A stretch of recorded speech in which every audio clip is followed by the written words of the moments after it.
A respiração aeróbica é um processo de obtenção de energia feito na presença de oxigênio. Esse tipo de respiração é a mais eficaz para a obtenção de energia, no caso ATP. Então, basicamente, quando a gente respira, o oxigênio ele entra no nosso corpo, ele vai para os pulmões, cai na corrente sanguínea e chega até as células. E lá dentro, esse oxigênio ele é usado para quebrar a glicose, que é o açúcar que vem dos alimentos.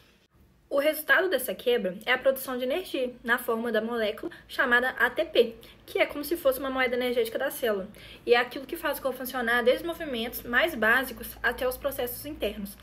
E a vantagem da respiração aeróbica é que ela gera muito mais energia do que a respiração anaeróbica, que acontece sem oxigênio. Por esse motivo, que ela é a principal forma de respiração das nossas células no dia a dia. E é graças a elas que conseguimos ter energia para pensar, andar, correr, estudar, conversar, ou seja, praticamente tudo que a gente faz depende de respiração aeróbica. A glicólise é o processo pelo qual a célula quebra uma molécula de glicose em duas moléculas de piruvato. Esse processo ele acontece no citoplasma de todas as células e ele não precisa de oxigênio, por isso que é chamado de uma via anaeróbica. Esse caminho ele pode ser dividido em duas fases. A primeira chama-se fase de investimento. A célula gasta duas moléculas de ATP para ativar a glicose e transformá-la em intermediário mais reativo. E depois ele é dividido em duas moléculas menores chamadas de gliceraldeído 3-fosfato.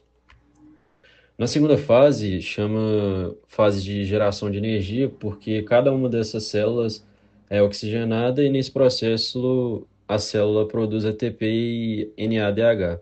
Como são duas moléculas processadas ao mesmo tempo, o resultado final é a formação de 4 ATP e 2 NADH. No final disso tudo, a glicólise produz 2 piruvatos, 2 ATP líquidos e 2 NADH. E o destino do piruvato depende da disponibilidade de oxigênio, né? Ele entra na mitocôndria, vira acetil-CoA, segue para o ciclo de Krebs e cadeia respiratória, gerando muito mais energia. Se não houver oxigênio, a célula faz fermentação nos músculos, o piruvato vira lactado, leveduras vira etanol, gás carbônico.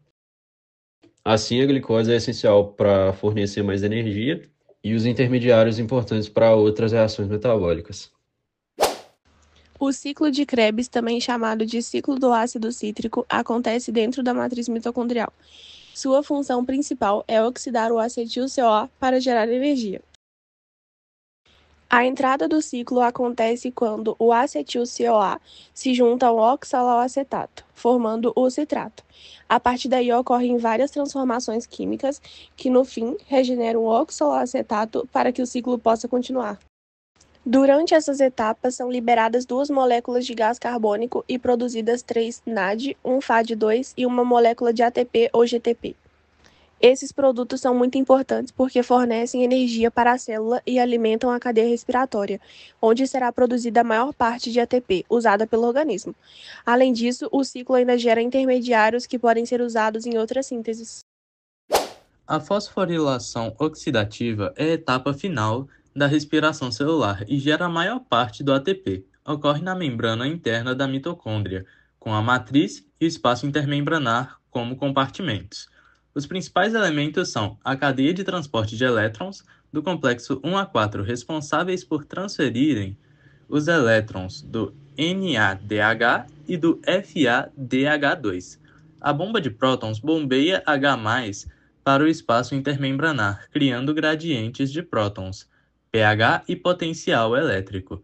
A síntese de ATP usa gradientes de H+ para formar ATP a partir de ADP e fosfato inorgânico. A energia é o acoplamento químico, que faz com que a energia da transferência de elétrons impulsionando o bombeamento de prótons.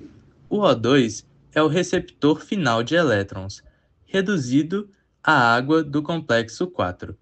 O significado metabólico fornece energia para a maioria das funções celulares, mantendo o equilíbrio redox e o metabolismo energético.